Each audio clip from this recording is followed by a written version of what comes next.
हिमाच्छादित पर्वत चोटियों से विनिर्मित कंदराओं, उपत्यकाओं, फूलों की घाटियों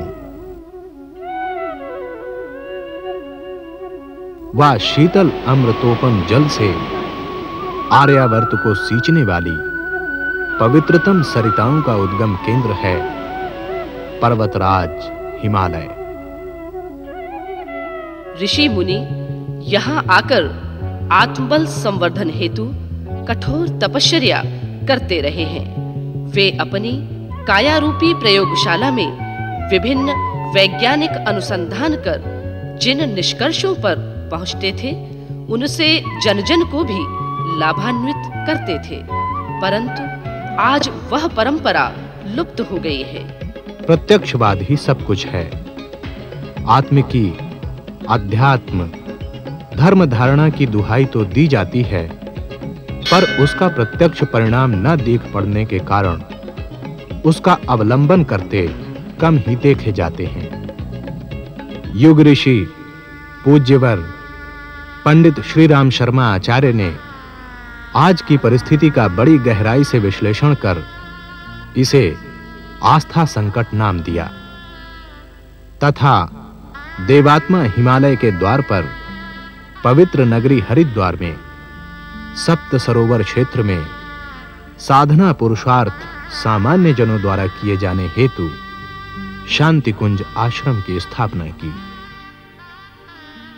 पूज्य गुरुदेव के अनुसार व्यक्ति के बहिर्मुखी व भोग परायण हो जाने के कारण ही आज की परिस्थितियां जन्मी हैं।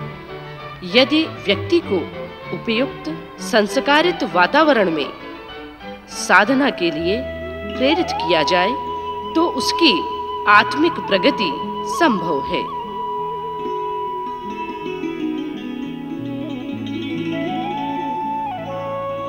यदि प्रतिभाओं का परिष्कार करके उन्हें युग शिल्पी बनाकर लोक सेवा के क्षेत्र में भेजा जाए तो समाज का अभिनव निर्माण भी संभव है।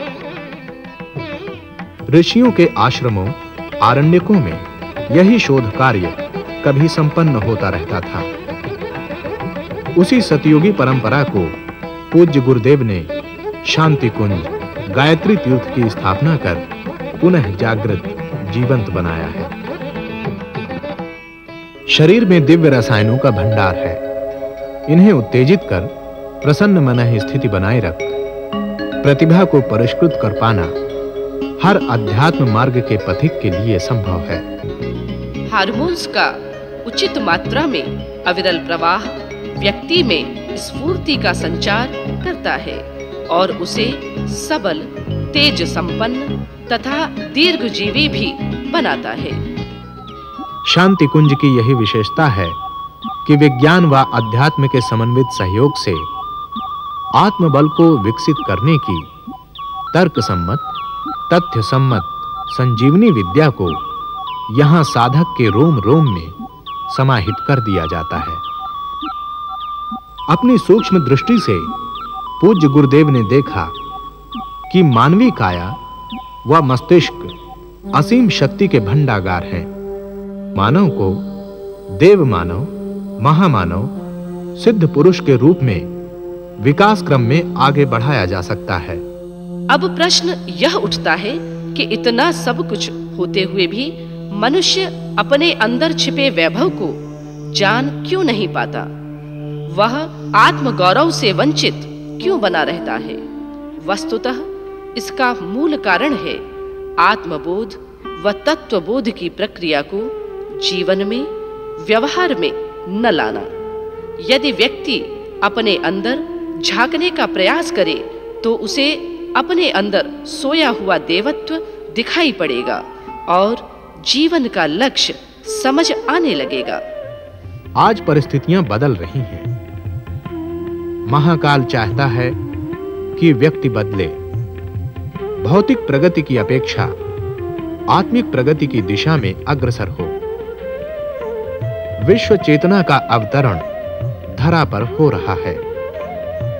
यदि ऐसे संधि काल में विशिष्ट साधना उपक्रमों को शांति कुंज जैसे सुसंस्कारित साधना स्थल पर किया जाए तो परिणाम फलदायी ही होंगे।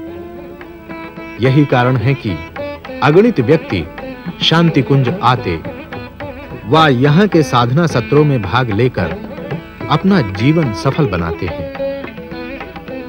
दिव्य प्रभा मंडल जो यहाँ के वातावरण में छाया हुआ है, सतत साधक को प्रकाश के घेरे में आबद्ध किए रहता है। पूज्य गुरुदेव ने आध्यात्म उपचारों के 3 प्रमुख अंग बताए हैं: उपासना, साधना और आराधना। ये आत्मिक प्रगति के मूल स्तंभ हैं। उपासना साकार भी हो सकती है और निराकार भी। उपासना में यही ध्यान दिया जाता है कि इष्ट के समीप बैठने की पात्रता को अर्जित किया जाए और उनके गुणों को आत्मसात किया जाए।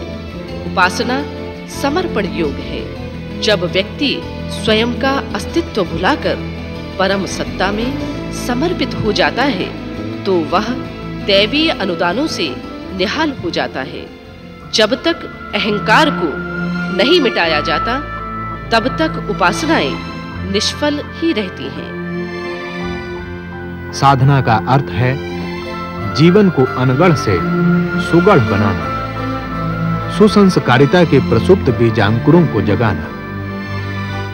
मनुष्य स्वभावतः अनगढ़ है। आकांक्षाओं, मान्यताओं, भ्रांतियों का पुंज है। यदि आत्मशोधन कर अपनी शारीरिक व मानसिक कायाकल्प स्तर की तैयारी कर ली जाए तो यह साधना कहलाती है। मन को बिखराव से हटाकर एक केंद्र पर केंद्रित करना भी इसी के अंतर्गत आता है। आराधना का अर्थ है अपनी विभूतियों, ज्ञान संपदा व उपार्जन का विराट विश्व के लिए नियोजन। तृष्णाएं, वासनाएं मनुष्य को पतन की ओर खींचती रहती हैं। अपने को कुमार्गगामी होने से बचाकर यदि ऊंचा उठने का प्रयास किया जाए तो नर पशु की स्थिति से उठकर नर मानव व उससे भी ऊंची स्थिति महामानव, देव मानव आदि प्राप्त करना इसी जीवन में संभव है। व्यावहारिक जीवन की तपश्चर्या, इंद्रिय संयम, अर्थ संयम, विचार संयम और समय संयम तथा पंचशीलों के रूप में जीवन में अपनाई जाती है। साधना द्वारा जीवन को सफल बनाने की दृष्टि से शांति कुंज गायत्री तीर्थ को पूज्य गुरुदेव एवं वंदनीय माता जी द्वारा उन सब विशेषताओं से ओतप्रोत कर दिया गया है जो कभी आरण्यकों, गुरुकुलों, उपवनों में विद्यमान थीं। गंगा की गोद, हिमालय की छाया, सप्त ऋषियों की तपोभूमि, दिव्य चेतना का संरक्षण,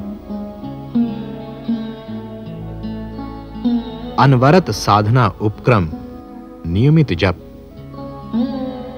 नित्य अग्निहोत्र, अखंड दीपक, प्राण प्रेरणा का ऊर्जा स्रोत जैसी विशिष्टताएं इस पवित्र क्षेत्र में हैं, जिनके फलस्वरूप तनिक से पुरुषार्थ से ही साधक मनोवांछित प्रतिफल अपनी साधना का पा लेता है। शांति कुंज में 9-9 दिन के संजीवनी साधना सत्र प्रतिमाह 1 से 9, 11 से 19 तथा 21 से 29 तारीखों में नियमित रूप से वर्ष भर चलते हैं।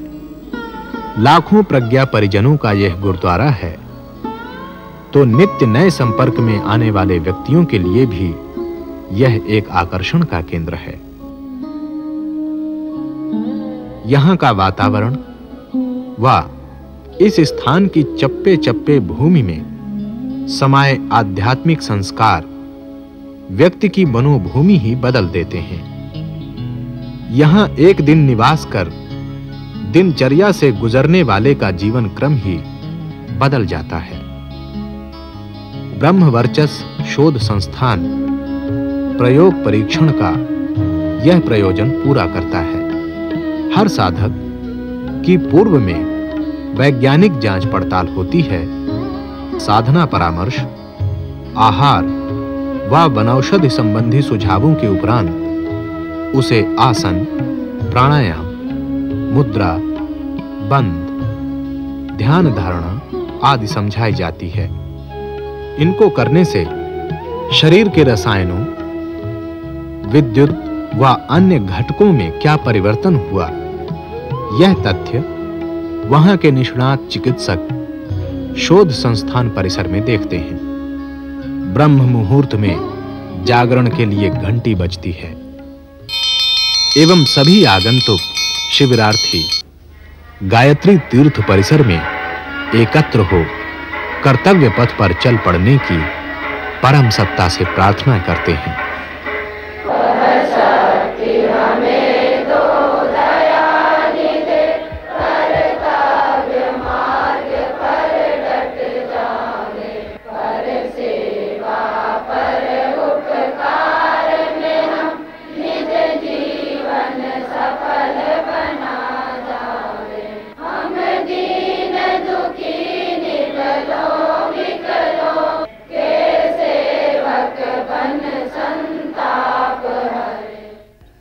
पातंजलि महर्षि के अष्टांग योग के अंतर्गत यम नियम के बाद आसन प्राणायाम का क्रम आता है।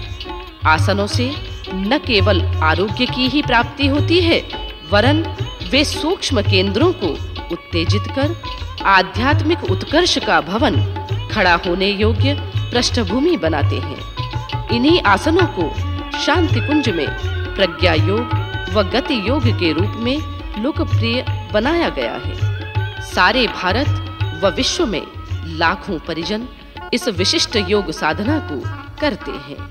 प्राणायाम से मानसिक दक्षता का भी विकास होता है। तीर्थ चेतना की संस्कारित ऊर्जा से अभिपूरित वातावरण में किए गए प्राणायाम व्यक्ति को कषाय कल्मशों से मुक्ति दिलाकर आत्मिक प्रगति में सहायक सिद्ध होते हैं। सभी साधक गायत्री मंदिर के प्रांगण में, जहां सर्वदेव समन्वय का प्रतीक देवालय भी है, एकत्र होते हैं एवं मां गायत्री की आरती वंदनीया माता जी के स्वर में स्वर मिलाकर गाते हैं। यह मूलतः सद्बुद्धि की अधिष्ठात्री महाप्रज्ञा से प्रातःकाल की जा रही यही याचना है कि वे उन्हें सन्मार्ग पर चलने की प्रेरणा सतत देती रहें।